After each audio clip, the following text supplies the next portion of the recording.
Well, hello there and welcome to today's show. I have quite a bit to cover today and you're going to want to stick around because I have some new picks that I think you're going to find pretty interesting. Well, April showers might indeed bring Mayflowers, as some say, but it just might bring a new home for Warner Brothers Discovery, which is, as we all know, the home of James Gunn's current rendition of DC Studios.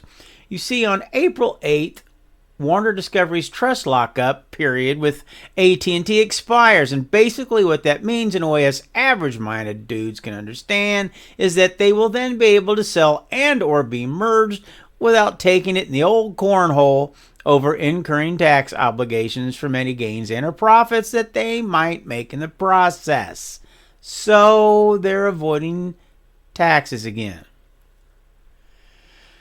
But anyways, we all knew this was coming quite a while ago, or at least we all should have. So it really shouldn't come as any big surprise. I mean, Zaslav is doing everything that he can to make WB look all big and shiny and lucrative, up to and including spending big money to spruce the old place up a bit. Let's think about this. Joker 2 now has a $200 million budget for a musical. For a musical about the Joker. Joaquin, he gets $20 million.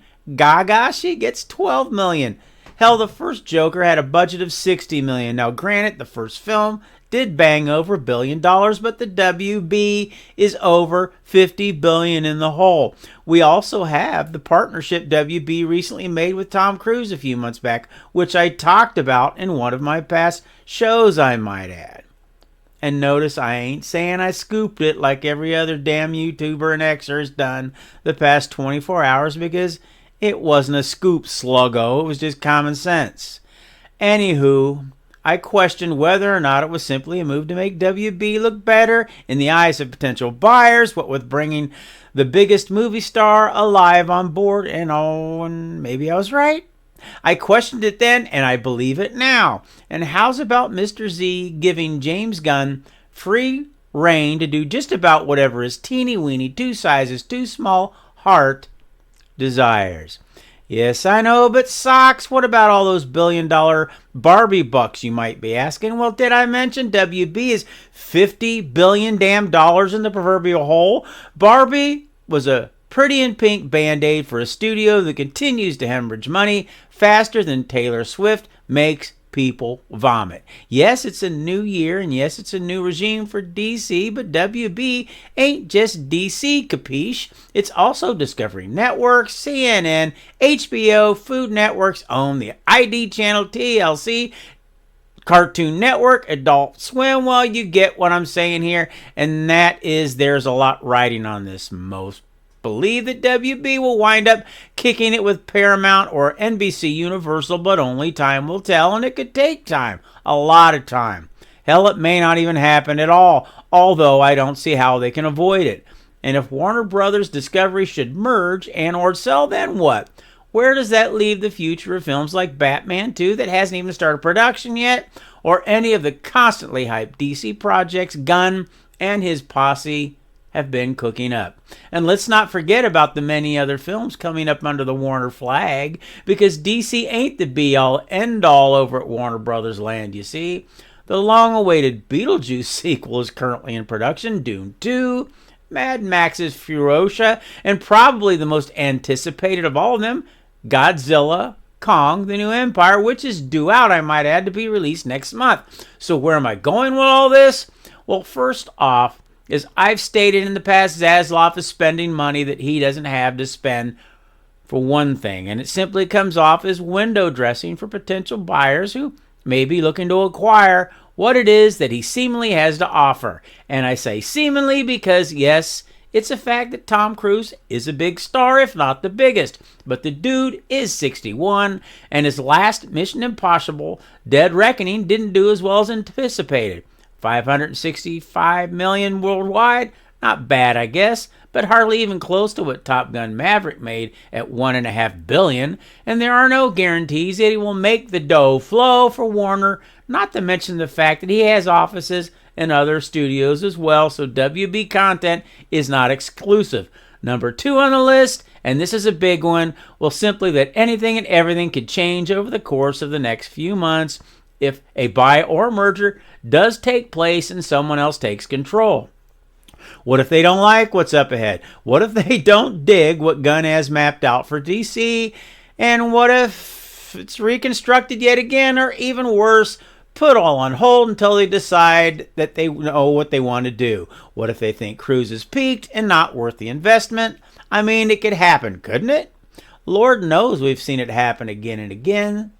Then again, maybe it won't. But one can't help but speculate and be, well, concerned, at least when it comes to the future of DC-related content.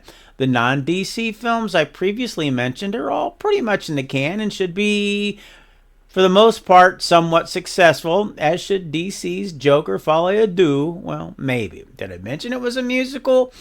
But WB is running one big roller coaster ride these days, and David Zaslav is manning the control board, and there's just no telling what the man has up his sleeve.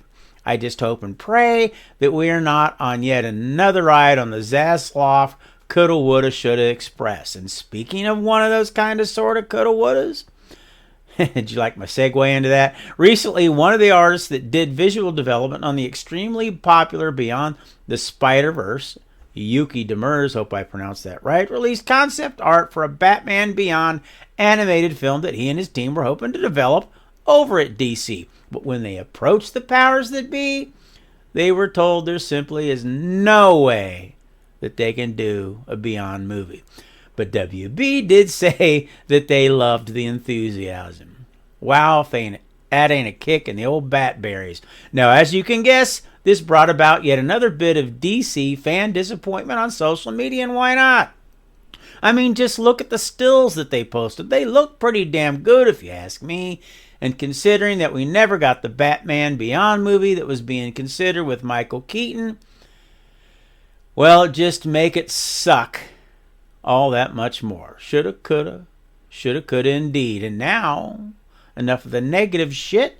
I have the groovy new shit I promised you earlier. It seems that Gunn and crew have been busy as crazy-ass bees on production over at the Superman Legacy lot. And here are a few pics recently posted online. The first one pic was posted by none other than Little Jimmy himself, with Freddie Stroma, Jennifer Holland, and why they're there I have no damn idea since they're not in the movie. The second one is of Little Jimmy and the elusive Peter Safran with the Legacy cast members. Now, I'm assuming this was taken either before or after one of the table reads for the film, and the last one, and the one I find most interesting, was posted by Isabella Merced, who knows, who plays Hot Girl in Legacy, and it shows what is obviously a Superman logo on the left of it. Now, this has lit up things on X, leading everyone to understand, guessing, cursing, drinking, all the above, just to try to figure out if this is in fact the logo that will be used in the film on old Corn Sweat himself. I myself think it's way too early to assume anything is final yet, but who knows, and it is pretty cool to see. It could just be another one of Little Jimmy's ploys to keep everyone guessing, chatting, and arguing on social media, which I might add seems to be working and his thing to do. And now it seems I have come to the end of the show. And so I ask, what do you think? Is Zaslav spending money, WB? Doesn't have to spend, luring big names to sign on the dotted line just to get someone to buy the company. And what do you think will happen if it does sell? Nothing? Will the company get broken up? Will DC hit the skids yet again? What do you think about the Batman Beyond artwork? And are you excited to see things finally rolling over at the Legacy lot? Why don't you leave your comments, questions, concerns down below? I'd really like to see them. And while you're at it, heck, hit that like button and subscribe so you don't miss the next Sock Show. For those of you that have, thank you so much for your support. It helps out more than you know. As always, thanks for stopping by. God bless. Socks out.